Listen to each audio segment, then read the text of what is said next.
माझे नाव केतकी संदीप माडिक. मी आता मोठ्या शिशुमध्ये शिकत आहे. मी तुम्हाला माझ्या भाषणाचे 4 शब्द सांगणार आहे. हे ऐकून घ्यावी ही माझी नम्र विनंती.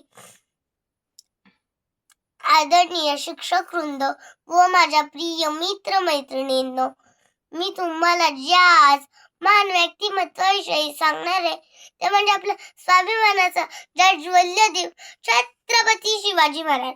शिवनेरीच्या किल्ल्यावर जन्मलेला तो लहानसा बालक पुढे जाऊन हिंदवी स्वराज्याचा संस्थापक होईल याची कोणालाही कल्पना नव्हती.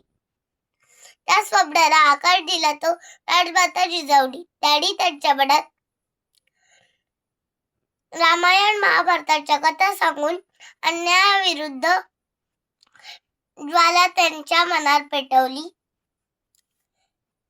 दादोजी कोंडदेवांनी त्यांना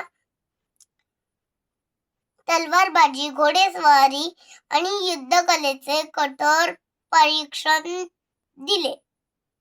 डोंगर दऱ्यात भटकत किल्ल्यांची माहिती घेत शुभा लहान वयातच रणनीती शिकत होते.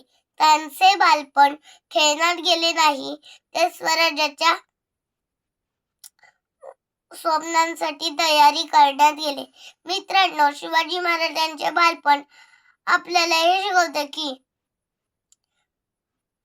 मोठेपणा वयावर नाही तर विचारांवर अवलंबून असते.